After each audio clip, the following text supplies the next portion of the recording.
नमस्कार, स्वागत है आपका सीएनबीसी आवाज और मोतीलाल ओसवाल स्टूडियोज में। मैं हूं मनीषा गुप्ता और कमोडिटी राउंडअप में हमारी टॉप हेडलाइन आज यहां पर सोने में है, जहां पर कुछ चॉपिनेस के साथ एक रेंज बाउंड ट्रेंड अब बनता हुआ नजर आया है। लेकिन सवाल सब लोग अब यही पूछ रहे हैं कि हमने 1 लाख का सोना देख लिया है, अब यहां से सोना कितनी मुनाफा वसूली दिखा सकता है, नीचे में क्या सपोर्ट्स हैं और जो लेना चाहते हैं वो अब यहां पर क्या करें। हम एग्जैक्टली इसी पर करेंगे चर्चा। साथ ही बात करेंगे यहाँ पर यूएस वियतनाम डील की और इसके मायने भारतीय इंडस्ट्री के लिए क्या है, स्पेशली टेक्सटाइल इंडस्ट्री को लेकर। साथ ही बात करेंगे सरसों की, जहाँ पर मांग बढ़ी है और दाम भी चढ़ते हुए नजर आए हैं। यहाँ पर आगे जाकर क्या एक्सपेक्टेशंस हैं, इस पर भी होगी बात। हमारे साथ मौजूद हैं एल्गोपाल एंड सन्स ज्वेलर्स के CEO and partner Vikas Soni, Kedia advisory के डायरेक्टर अजय केडिया, एमबीएसएल के एमडी निवेदन चूरीवाल। हमारे साथ मस्टर्ड ऑयल प्रोड्यूसर एसोसिएशन के जॉइंट सेक्रेटरी अनिल छतर भी जुड़ेंगे। लेकिन सबसे पहले बात यहाँ पर सोने की कर लेते हैं। और अजय, कैसे देखते हैं अब आप गोल्ड के प्राइसेस? बिकॉज लाख के नीचे तो है, लेकिन लोग अभी भी शायद साइडलाइंस पर इंतजार कर रहे हैं ये सोचकर कि प्राइसेस शायद और नीचे आएंगे। आप क्या रेंज बनता हुआ देखते हैं जुलाई के महीने के लिए और इस क्वार्टर के लिए?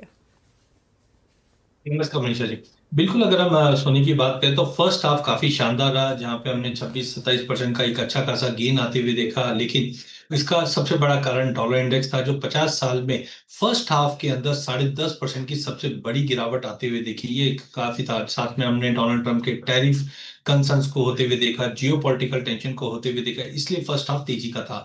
बट सेकंड हाफ मुझे लगता है कहीं ना कहीं एक प्रॉफिट बुकिंग का रह सकता है। हालांकि जब तक $3500 का लेवल इंटरनेशनल में नहीं तोड़ता है, हाई पॉसिबिलिटी है फिर से हम 3100 3120 तक का लेवल देख पाए। क्योंकि जियो पॉलिटिकल टेंशन में अगर हम बात करते हैं, ठीक है, रशिया यूक्रेन तो आज नहीं, पिछले 3 साल से चल रहा है कंटिन्यू।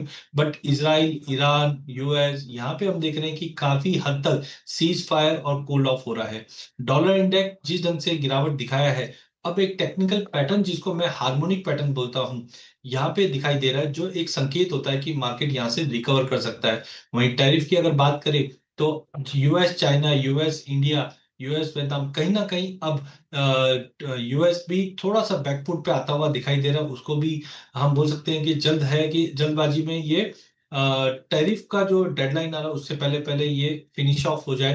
तो मुझे लगता है कहीं ना कहीं जितने फैक्टर्स फर्स्ट हाफ में सपोर्ट कर रहे थे वो अब मैच्योर होते हुए दिखाई दे रहे हैं।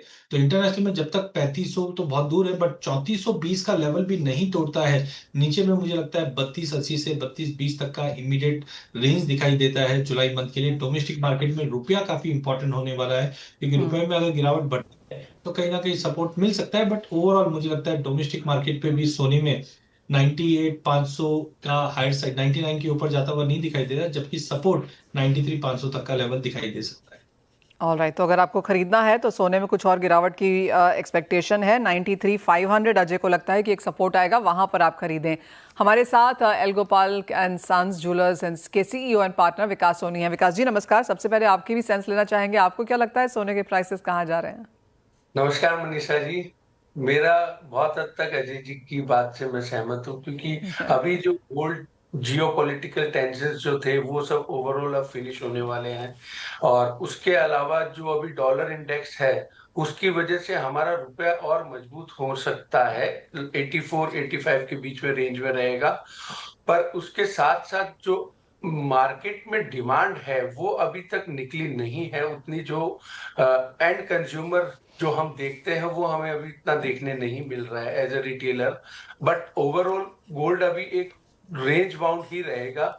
नीचे से नीचे आप 3000, 3040, $3050 और ऊपर 3300-3400 के बीच में ही चलते रहेगा। बट एकदम अगर अपने देखें तो नेक्स्ट 15 टू 20 डेज में जो हैपनिंग होने वाली है, अभी 9 जुलाई का टैरिफ वार का अनाउंसमेंट होने वाला है, उसमें जिस तरह के अभी सेंटिमेंट्स और स्टेटमेंट्स आ रहे हैं यूएस से, उससे ये लग रहा है कि सॉफ्ट होने वाला है यूएस जो टैरिफ वार को लेके। और उसकी वजह से मुझे लगता है एक करेक्शन बनता है यहाँ पे। और ओके, तो विकास जी प्राइसेस में करेक्शन तो जैसे अजय ने भी कहा कि यहाँ पर देखने को मिल सकता है, आपने भी कहा कि 3000, 3040, 50 तक के लेवल्स देखने को मिलेंगे। लेकिन करंट लेवल्स पे क्या बाइंग लौटी है, या फिर आपको लगता है कि प्राइसेस अब जब सभी कह रहे हैं कि सोने के भाव और गिरेंगे तो क्या खरीदार इंतजार कर रहे हैं?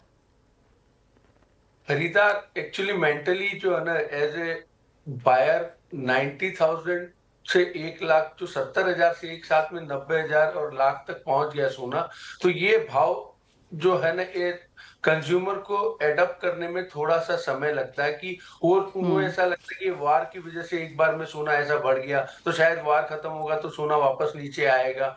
तो वो लेवल से एक बार उनको सस्टेन करने के लिए, उनको एडप्ट करने में टाइम लगता है, तो उसी का वेट एंड वॉच चल रहा है। बट आने वाली जो खरीदारी और जो वेडिंग सीजन्स हैं, और जुलाई अगस्त, तो अगस्त में अपना IIGS होता है, उसके बाद से जनरली जो ट्रेंड देखते आ रहे हैं, गोल्ड बढ़ा ही है, हर साल बढ़ता है अगस्त के बाद में।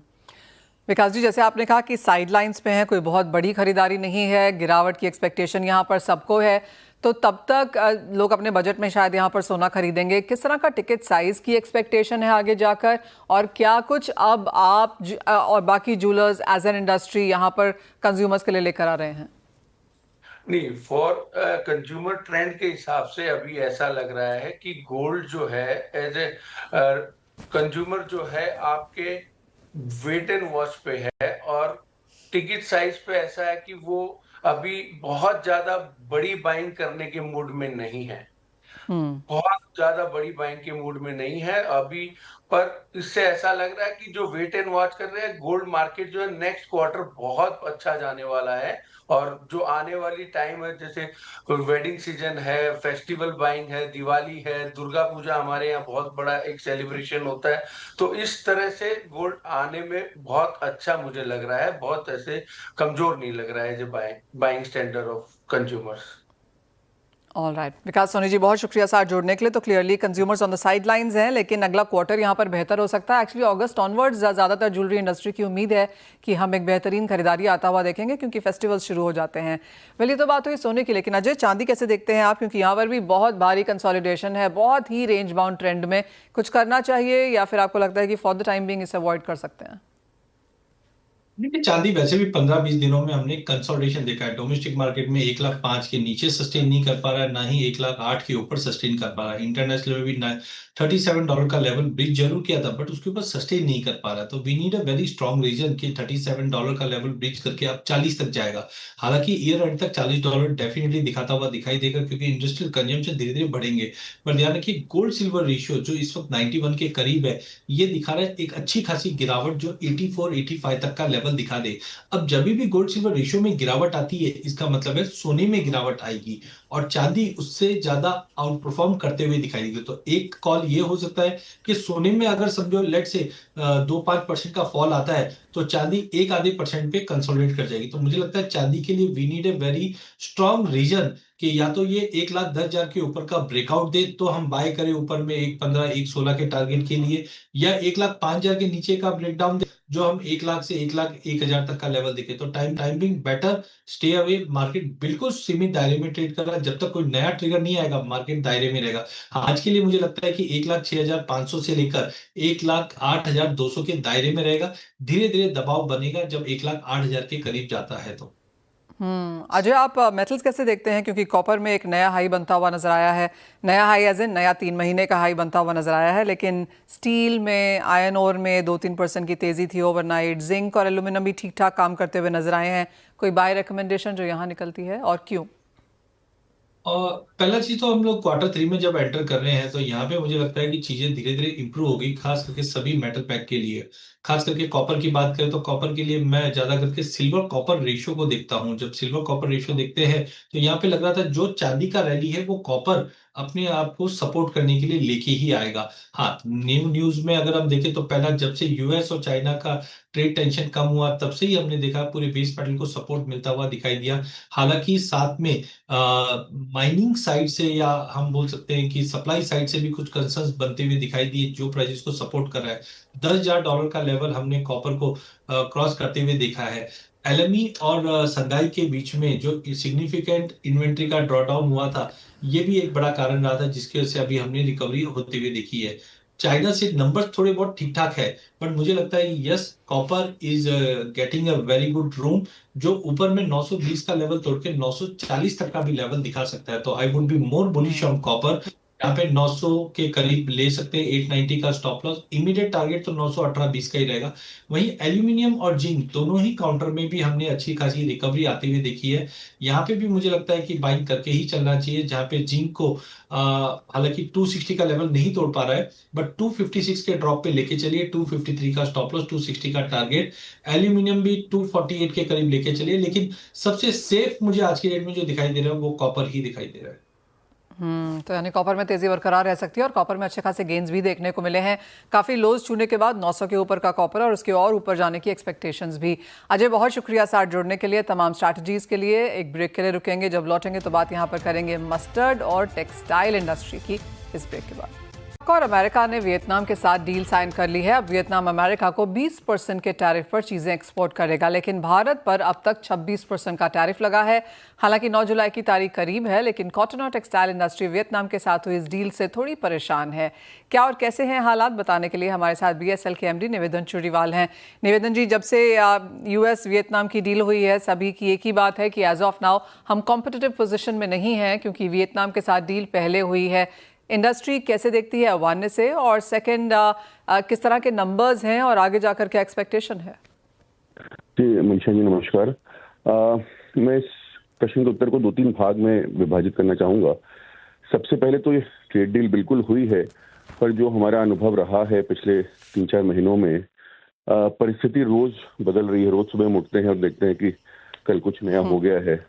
तो 9 जुलाई तक अंततः क्या परिणाम होता है या फाइनल परिस्थिति क्या होती है, वो हम सब कोई भी नहीं कह पाएंगे। या उसके बाद भी यदि कोई परिवर्तन होता है, चाहे वो वियतनाम के ड्यूटी हो या हम टैरिफ हो या हमारा फाइनल टैरिफ हो, पता नहीं। और भारत का अंततः क्या टैरिफ होगा, उस पर बहुत कुछ निर्भर करेगा कि हम वियतनाम के ऊपर हैं या नीचे हैं। तो अभी जो स्थिति है वो फाइनल परिस्थिति बिल्कुल नहीं है। दूसरी बात, बाय एंड लार्ज मुझे लगता है कि जो भी फाइनल टैरिफ डील भारत के साथ होगी, भारत एक संभवतः एक स्वीट स्पॉट में जहां तक रहना चाहिए। जो हमारी सबसे बड़ी कंपटीशन है चाइना, उसके साथ डेफिनेटली हम एक एडवांटेजेस पोजीशन में रहेंगे। वियतनाम से ये लग रहा है कि शायद उनके टैरिफ्स हमसे 5-6% नीचे रहें, पर इसको भी हमको देखना पड़ेगा कि किस सही संदर्भ में देखना आवश्यक है। कि टेक्सटाइल की यदि हम बात करें तो गारमेंट में वियतनाम हमसे काफी आगे है, तो गारमेंट एक्सपोर्ट में शायद इसका प्रभाव पड़े। पर यदि हम यान के या फैब्रिक की बात करते हैं और कॉटन की अगर बात करते हैं, तो शायद उतना प्रभाव नहीं पड़े।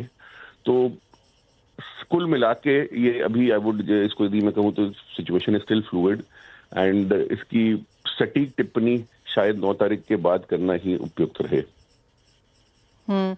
अगर जैसे आपने कहा सारा कुछ हाइपोथेटिकल है, अभी रोजाना कुछ यहाँ पर कुछ ना कुछ चेंज आ रहा है। अगर 4 से 5% का वो ड्यूटी का गैप रहता है, तो गारमेंट में लेके फिर यहाँ पर क्या कंसर्न रह सकती है?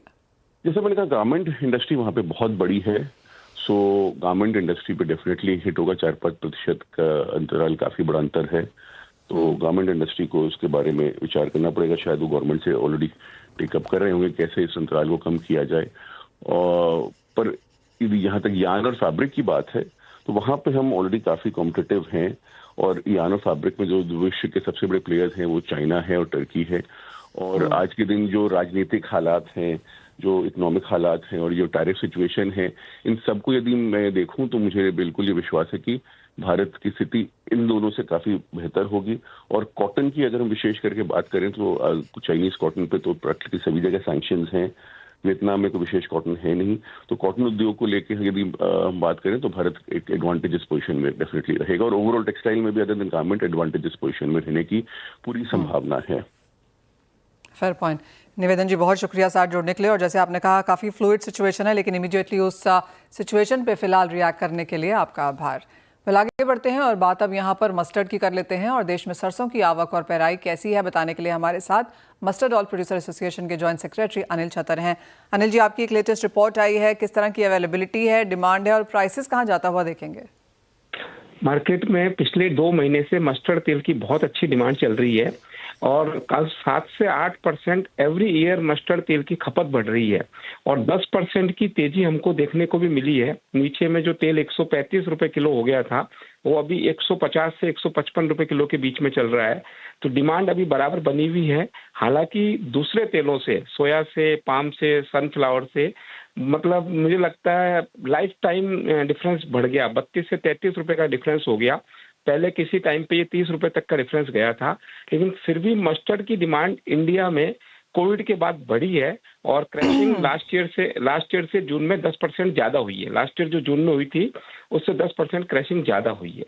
और अवेलेबिलिटी की बात यह है, माल अभी फार्मर्स के पास भी है, गवर्नमेंट एजेंसी के पास भी है, ट्रेड के पास भी है, तो डिमांड सप्लाई के हिसाब से माल आता रहेगा। लेकिन मार्केट में अभी कोई घटने वाला बाजार नहीं है, मार्केट में डिमांड बनी रहेगी जुलाई अगस्त में।